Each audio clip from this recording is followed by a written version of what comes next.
Bendiciones, amados hermanos, a esta hora de la mañana. En el tema de este mes, amados hermanos, se decidió, estuve presente en la reunión donde se decidieron los temas de este mes y elegimos la unidad. La unidad, pero en torno a la unidad de todos los miembros de la iglesia. Y curiosamente, pues, antes yo no elegía los temas, pero en este tema sí tuve la oportunidad de elegirlo. Y el tema que fue escogido por la gracia de Dios fue una fe, un bautismo. Primero quiero que vayamos para iniciar con la palabra de Dios al libro de Efesios, en el capítulo 4, versículo 5. Efesios capítulo 4, versículo 5.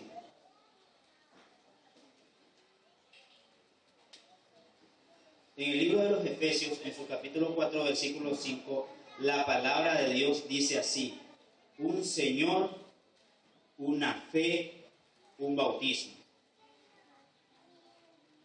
Amados hermanos, intentar abarcar todo lo que se refiere al bautismo no es algo que se logre en solo un día, y todo lo que se refiere a la fe mucho menos. Así que trataré en estos minutos que se me han dado de enfocarlo a lo que es la fe y el bautismo, pero relacionado con la unidad de la iglesia. Amados hermanos, para empezar, quiero hablar de los obstáculos para la unidad. Sabemos que se ha venido hablando de que tenemos un Señor, se ha ido hablando de que tenemos una esperanza. Sin embargo, para que haya unidad hay que desaparecer esos obstáculos, aquello que estorba, aquello que está como muro, que está como piedra, aquello que sirve de tropezadero para realizar la unidad. Eso hay que quitarlo. Si nosotros no quitamos eso, la unidad jamás va a ser lograda. Tenemos que deshacernos de los obstáculos primeramente. El primer obstáculo para la unidad que tenemos que, y no solo podemos ubicarlo en la unidad de la iglesia, sino unidad de la humanidad como tal. El primer obstáculo que tenemos es el individualismo de la sociedad y de la iglesia. Este individualismo lo podemos separar en individualismo por parte de los padres, individualismo por parte de los hijos, e individualismo por parte de los líderes, ya sean estos políticos, líderes eclesiásticos, de cualquier denominación que sea.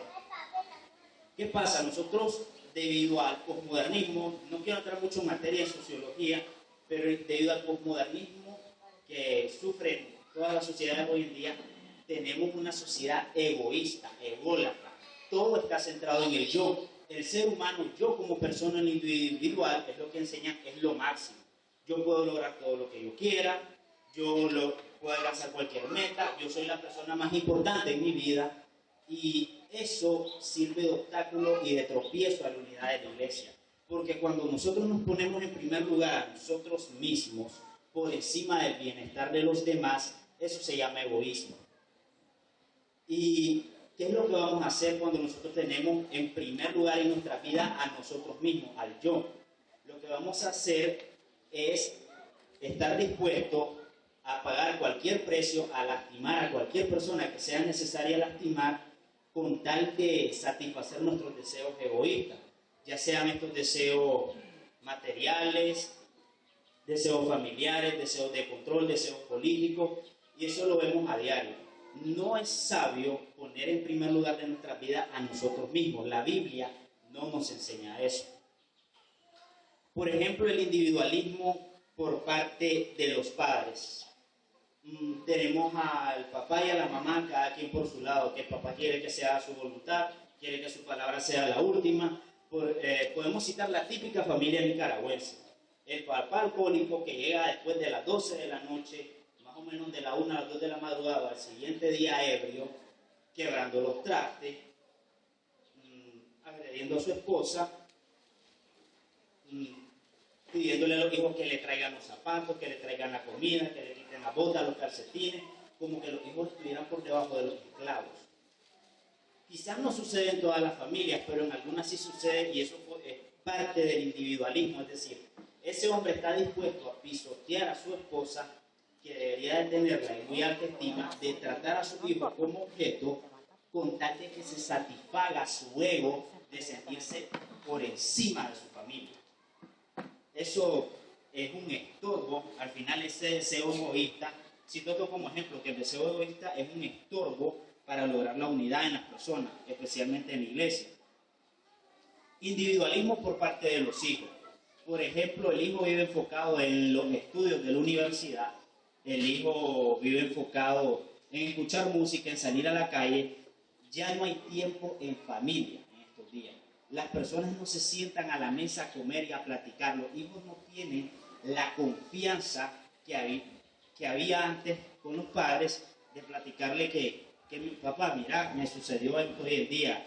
Alguien me dijo algo, alguien me está molestando, me está insistiendo que me va a dar raya en el carro y yo no quiero ir. Ya no hay esa confianza. Todo se hace escondido y cuando el papá se da cuenta o la mamá es hasta que sucedieron las últimas consecuencias, resultados finales o fatales. De repente la muchacha nunca le dijo al papá que tenía un novio, que el novio se propasaba con ella. Puede surgir, no sé, un embarazo no deseado. O por otra cosa, por ejemplo, el papá se vive endeudando, nunca le dijo nada a la familia, cuando miran hasta perdieron la casa, le empeñaron, nunca dijeron nada a los hijos. Hijo, ¿qué pensás? Mira, tenemos esta necesidad, vamos a empeñar la casa, o mira, vamos, no sé, cualquier decisión que vayan a tomar, ya no se consultan en familia, cada quien por su lado. Tiene al hijo viendo televisión todo el día, la hija con unos auriculares, fundiéndose los oídos de música, y hay individualismo. Y si cada quien está en su propio mundo, en su propio rollo, nadie va a poder trascender a la unidad. Individualismo en los líderes, delimitándolo a los líderes de la iglesia. He visto que en los líderes de cualquier iglesia, no en todo, generalizándolo, suele haber un individualismo porque yo soy el mejor predicador. Tenemos a los directores de la alabanza alardeando de sus dotes, de los dones naturales que Dios se los concedió, que deberían de estar agradecidos por ese don, alardeando por ese don, de que yo canto mejor que este, yo tengo buen oído, me sé los tonos. Tenemos a los que pasan a dar sermones, que de repente uno siente que sabe más que el otro y comienza a querer ganarle a bibliazo, a tener debate polémico y a querer sentirse mejor porque sabe más de Biblia que el otro. Y esas cosas no contribuyen en ninguna manera a la unidad, más bien la deshacen. Tocó este punto porque no es bastante usual tocar las cosas que nos sirven de obstáculo y es necesario destruirla, como dije antes, redundando en la idea, destruir lo que nos estorba para poder lograr la unidad.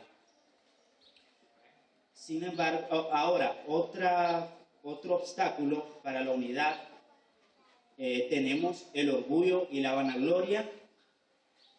En el orgullo, bueno, eso sucede, ya lo expliqué con otro ejemplo, creo que no es tan necesario tocarlo. Con lo del individualismo, en el orgullo está el hecho de ser yo el primero, en todo, de que a mí se me sirva, no de yo servir, que era lo que enseñaba Jesucristo, sino de que a mí se me sirva, y de querer tener yo mayor importancia que los demás. También hay otro obstáculo para la unidad, como es la falta del sentido de pertenencia. En las iglesias suele suceder ahora que las personas vienen, pero vienen por obligación, o porque no tienen nada que hacer el domingo y se aburren de estar en sus casas, y para dónde cogen, tienen que venir aquí. Quizás lo que estoy diciendo es un poco duro, pero hay que decirlo, es la verdad. Muchos vienen por deber, pues porque ni modo. Muchos vienen porque sus padres los traen. Aunque ellos quisieran quedarse jugando play o jugando fútbol, vienen porque el papá y la mamá los traen. ¿Y para dónde cogen? Después, no sé, les quitan el celular si no vienen a la iglesia. Entonces, por el amor al celular vienen. No digo que sean todos los casos, pero sucede. No hay un sentido de pertenencia. Es decir, en muchos miembros de las iglesias, si quieren, hasta lo podríamos delimitar en la congregación, no sienten aquella necesidad de venir a agradecerle a Jesucristo por lo que hizo por ellos en la cruz. No está esa necesidad, ese anhelo de que yo quiero tener el privilegio de pasar aquí al frente a orar, a comunicarme con mi Dios, a ser el que dirige esa comunicación de la iglesia ante Dios. No existe esa necesidad, ese anhelo. Y mientras no haya ese anhelo, no puede haber unidad alguna. Porque si nosotros no sentimos la pertenencia, no nos sentimos como una familia, si la iglesia no se siente como una familia, no creen que se necesitan los unos a los otros, no puede haber unidad alguna. No sé si cuántos concordarán conmigo en este punto. Ahora, el otro punto, quizás esta es la piedra, la esencia o el tropiezo más grande, es el principal obstáculo para lograr unidad es que no se comprende lo esencial de la vida cristiana ni del evangelio. Lo voy a ir explicando en los siguientes puntos. ¿A qué me refiero con que no se comprende lo esencial de la vida cristiana? Para poder comprender lo esencial de la vida cristiana debemos de hablar de la fe. De la fe, y el fundamento de la unidad en la iglesia es la fe. Pero nosotros tenemos un concepto ya un poco trillado, diría yo, en Hebreos 11:1, ¿qué es la fe? La certeza de lo que se espera, la convicción de lo que no se ve. Y nosotros lo leemos y lo leemos y lo volvemos a leer y nos sentimos inteligentes citándolo. Sin embargo, no comprendemos en sí qué es la fe. ¿A qué se refiere Hebreos 11:1 con la fe? Amados hermanos, hay distintos, y muchos dicen que la fe es una creencia. Está bien, la fe es creer. Sin embargo, ¿a qué tipo de creencia se refiere? Por ejemplo, en cuanto a la fe, en cuanto a las creencias, para los budistas no existe Dios. Para los budistas la salvación está en uno mismo. Tenés que meditar constantemente, tener deseos rectos, y te vas a liberar del ciclo de la reencarnación. Los cristianos no creemos en reencarnación. No todas las creencias religiosas son iguales.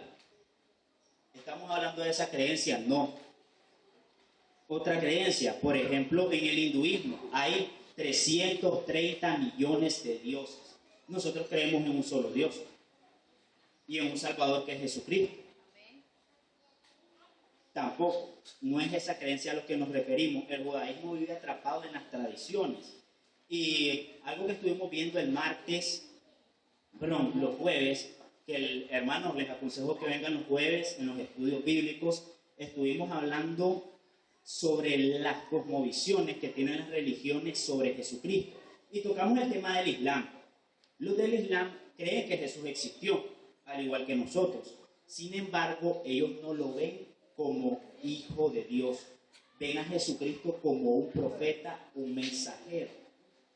Y esa creencia sobre Jesús tampoco es válida. ¿A qué fe es la que nos referimos que es fundamento de la unidad? Quiero, amados hermanos, que vayamos al libro de Primera de Corintios en el capítulo 15, versículos del 1 al 4. Primera de Corintios, capítulo 15, versículos del 1 al 4. Aquí lo que vamos a leer, amados hermanos, es el fundamento de la fe cristiana. Todo lo que nosotros creemos, toda nuestra vida debe estar cimentada en esto que vamos a leer. Amados hermanos, Primera de Corintios, capítulo 15, versículos del 1 al 4, dice de la siguiente manera.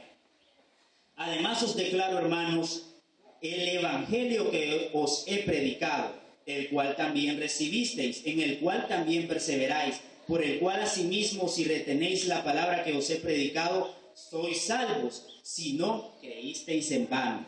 Porque primeramente os he enseñado lo que asimismo recibí, que Cristo murió por nuestros pecados conforme a las Escrituras, y que fue sepultado y que resucitó al tercer día conforme a las Escrituras. El fundamento de la fe cristiana, amados hermanos, hablando de la fe y el bautismo, es la muerte, sepultura y resurrección de nuestro Señor Jesucristo.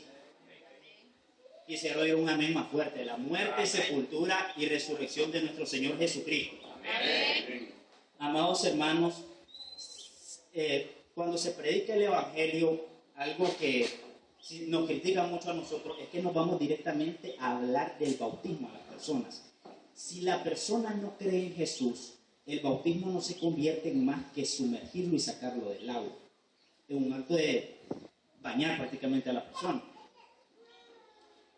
No es que estén divorciadas, después voy a hablar de la importancia del bautismo y de la asociación que tiene con la fe, porque no están divorciados. Sin embargo, la primera cosa que a nosotros nos une es que un Señor, el mismo Jesús que murió por mí, murió por usted. Murió en una cruz, se sacrificó por nosotros. Y el fundamento de la fe cristiana es eso, el sacrificio de Jesucristo, el Hijo de Dios. Ese es el fundamento de la unidad de nuestra fe. Nosotros debemos de estar unidos principalmente por esa razón. Ahora, amados hermanos, para seguir un poco con el fundamento de la unidad, quiero que vayamos a Hechos capítulo 4, versículo 12. Hechos 4, 12.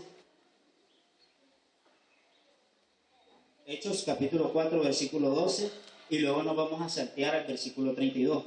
En Hechos 4, 12 dice de la siguiente manera: y en ningún otro hay salvación, porque no hay otro nombre debajo del cielo dado a los hombres en que podamos ser salvos.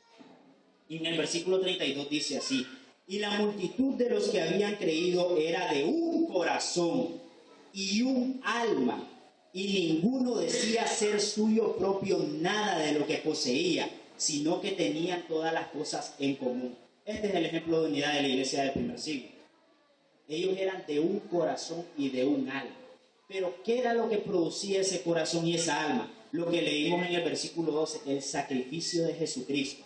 El hecho de que nosotros compartamos en común la fe de que Cristo murió por nosotros es lo que nos da ese corazón unánime y esa alma unánime. Si nosotros estamos convencidos de eso, vamos a trabajar todos enfocados hacia glorificar a Dios. Pero, amados hermanos, siguiendo con lo de la fe como fundamento de la unidad, quiero decirles que hablarles de la manera en que nosotros, las otras cosas que implica la fe. Por ejemplo, alguien puede decir del labios para afuera: yo creo en Jesús, yo creo que vino a morir por mí hace 2000 años, y lo puede decir de labios para afuera. Sin embargo, la fe incluye más que solo decir las cosas de labios para afuera, o que solo delimitarnos a creer en el sacrificio de Jesús. Porque, por ejemplo, unas palabras atribuidas al Papa actual de la Iglesia Católica, llamado Francisco, por lo menos en la mayoría de los sitios web, le atribuyen que él dijo que Adán y Eva era una fábula y que el infierno es algo en sentido figurado. Déjenme decirles, amados hermanos, que nosotros se nos hace absurdo y contradictorio decir que creemos en Jesús si negamos otras partes de la Biblia. Yo me he topado con sacerdotes católicos, he hablado con ellos y niegan lo del Arca de Noé, no lo creen como un hecho verídico. Usted no puede venir a decir que cree en Jesús si no cree en el resto de las Sagradas Escrituras. Y es un líder famoso, muy influyente hoy en día. Sin embargo, si usted me dice que Adán y Eva es una fábula que explica la conducta humana, cómo fueron evolucionando los humanos, si usted me dice que cree una parte de la Biblia, que por ejemplo, usted cree en Jesús, pero no cree en lo que está en Corintios, en donde dice que ni los borrachos, ni los idólatras, ni los maldicientes, ni los que se echan con varones entrarán al reino de Dios. Usted dice que los homosexuales, que las personas que tienen una conducta homosexual, que nunca lo abandonan, se va a salvar, pero dice que cree en Jesús. Usted se está engañando a sí mismo si cree eso. Porque Jesús, siempre que hablaba o se hablaba de él, se hablaba en base al Antiguo Testamento, y la Biblia es algo completo.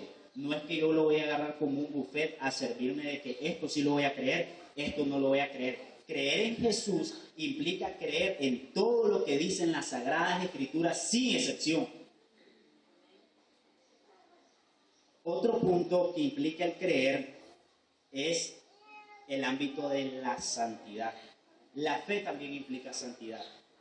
Últimamente se tratan de separar estas dos cosas, pero no, nunca van separadas la santidad de la fe. Siempre van de la mano.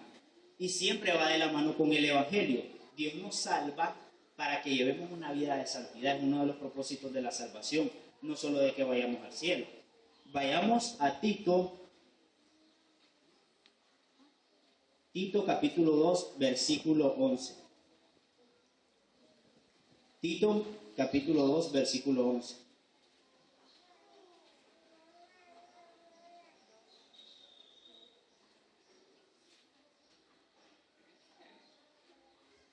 En el libro de Tito capítulo 2, versículo 11 dice así: porque la gracia de Dios se ha manifestado para salvación a todos los hombres, enseñándonos que renunciando a la impiedad y a los deseos mundanos, vivamos en este siglo sobria, justa y piadosamente. Amados hermanos, creer en Jesús es más que decir que yo creo en su sacrificio y decirlo de labios para afuera. Requiere una conducta de integridad moral. El punto de la moralidad, de la ética, la santidad en la Biblia es un punto directamente asociado con la fe. Usted no puede decir que cree en Jesús si le gusta andar de bar en bar embriagándose. Usted no puede decir que cree en Jesús si le gusta andar comprando los productos a un precio de la empresa y decirle al facturador que le ponga además para quedarse con un poquito. Usted no puede decir que cree en Jesús si anda haciendo cosas que no son éticas. El punto de la santidad es esencial, tiene que ver directamente con la fe. Si la iglesia no es una iglesia santa, no puede llegar a unidad alguna, porque no va a haber sinceridad. Al no haber sinceridad, obviamente hay mentiras. Y al haber mentiras, lo que se va a tener que hacer es andar hablando detrás de otros y andar tapándose las cosas los unos a los otros y jamás va a avanzar la iglesia. Tiene que haber una conducta recta por parte de todos los miembros de la iglesia conforme al Evangelio para que pueda haber unidad.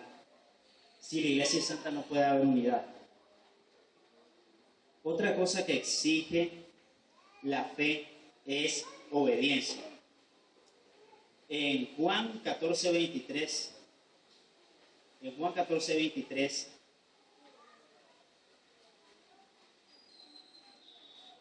el Evangelio según San Juan, capítulo 14, versículo 23, la Biblia dice de la siguiente manera: respondió Jesús y le dijo: el que me ama, mi palabra guardará, y mi Padre le amará, y vendremos a él y haremos morada con él.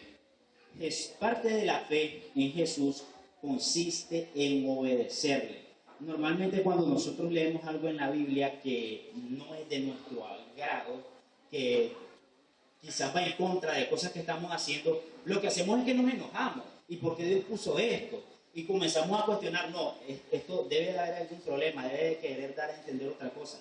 Y hacemos de todo, pero lo menos que hacemos es obedecer. Y parte de la fe es la obediencia. Si nosotros no estamos dispuestos a obedecer completamente a Dios, no puede haber unidad. La obediencia a la palabra va a ir destruyendo todos esos obstáculos que mencioné anteriormente. Porque al obedecer, hagamos un análisis lógico. Dios nos creó, Dios sabe cómo debemos de comportarnos, qué es lo mejor para nosotros. Si nosotros obedecemos su palabra, por ende nos va a ir bien y iremos camino a la unidad. Ahora, amados hermanos, siguiendo con lo de la fe, quisiera decirles algo que se me escapó en su momento. Retomando lo de la santidad, a veces nosotros menospreciamos, digo yo que menospreciamos el sacrificio de Jesucristo cuando no llevamos una conducta de santidad. ¿Por qué sentido? Veámoslo así: Dios Padre prefirió sacrificar a su único Hijo Jesucristo de una manera sumamente dolorosa antes que pasar por alto el pecado del hombre. No sé si nosotros comprendemos eso. Jesucristo murió por las cosas malas que nosotros hicimos, murió por nuestros pecados. Y no sé si comprendemos la gravedad del pecado. Es decir, El hecho de que Dios sacrifique a su único hijo, que lo amó desde la eternidad, con quien siempre estuvo y con quien siempre va a estar, es decir, Él lo sacrificó para no pasar por alto nuestro pecado. Eso demuestra lo ofensivo que es el pecado ante Dios y la necesidad que nosotros debemos de tener de una conducta de santidad.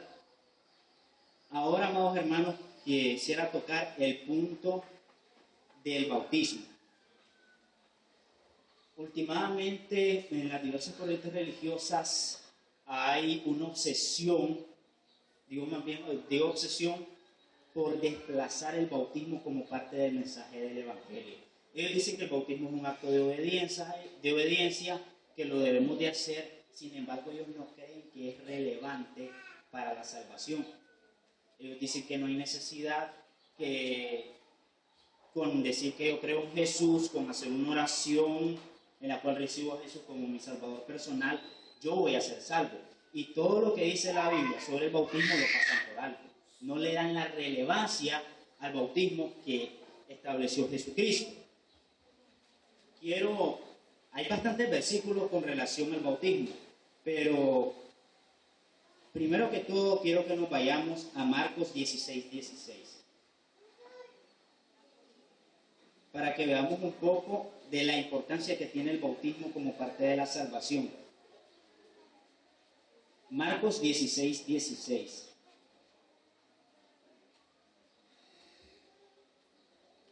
Y en Marcos 16:16, Jesucristo, cuando da la gran comisión, dice así: el que creyere y fuere bautizado será salvo, mas el que no creyere será condenado.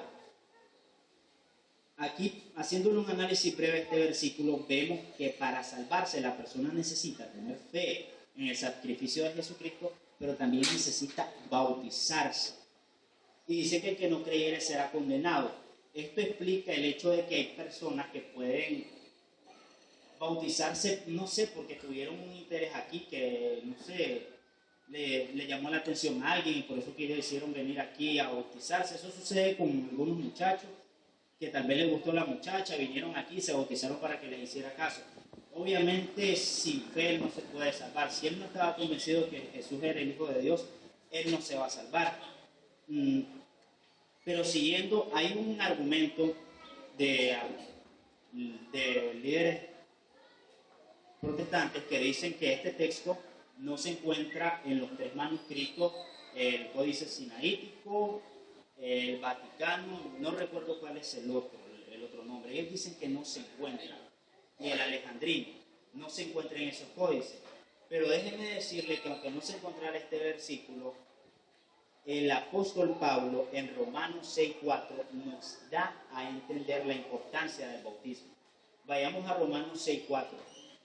En la carta del apóstol Pablo a los Romanos, capítulo 6, versículo 4, dice así: porque somos sepultados juntamente con él para muerte por el bautismo, a fin de que como Cristo resucitó de los muertos por la gloria del Padre, así también nosotros andemos en vida nueva. Aquí el apóstol Pablo enfatiza la importancia del bautismo para que nosotros andemos en vida nueva. Él le da relevancia, por más que las personas intenten argumentar en contra de que el bautismo no es necesario. La Biblia, cuando se habla del Evangelio y del bautismo, no separa el Evangelio de la fe, siempre están juntos, siempre es algo necesario.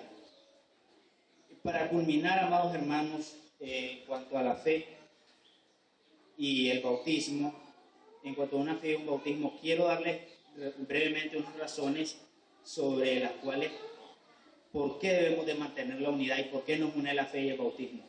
Primero que todo, nosotros fuimos bautizados de la misma manera. Todos nosotros fuimos bautizados en nombre del Padre, del Hijo y del Espíritu Santo. Es una primera gran razón para la unidad. La segunda es que nosotros recibimos el mismo Espíritu Santo. El Espíritu Santo que tiene el Espíritu Santo en el hermano Víctor, el Espíritu Santo en el hermano Dorian, el Espíritu Santo que está en mí no es diferente, es el mismo Espíritu Santo y no puede estar opinando de diferente manera. El Espíritu Santo no se contradice a sí mismo porque es Dios. Y la primordial razón por la cual nosotros debemos de mantener la unidad es que nosotros fuimos lavados por la misma sangre, la sangre de Jesucristo. Amados hermanos, quisiera hacer una invitación para culminar, para algún hermano que quiera fortalecer su fe con Dios, si quiere pasar adelante, que quiera decir algo, quiera pedirle a Dios fortaleza, de alguna manera que si puede pasar adelante o ponerse de pie. Y solicito al hermano Víctor López si nos puede hacer una oración por la iglesia.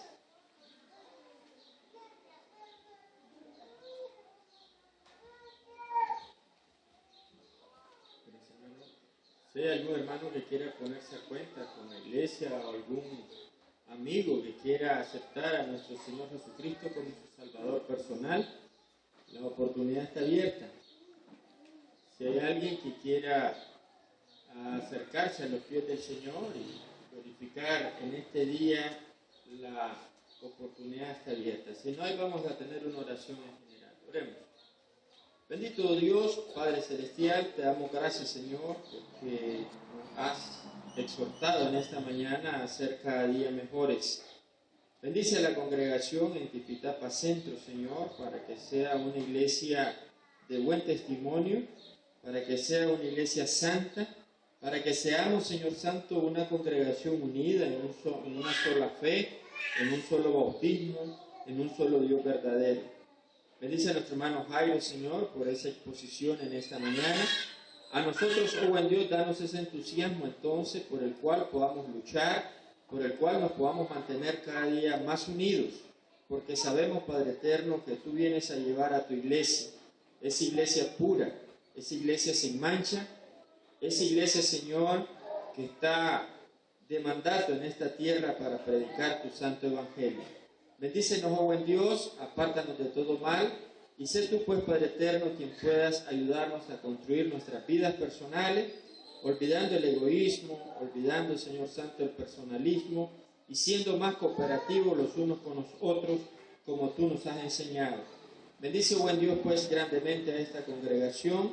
Ayúdanos a ir avanzando cada día, peldaño por peldaño, hasta poder tener, Señor Santo, esa estatura de tu Hijo amado aquí en la tierra.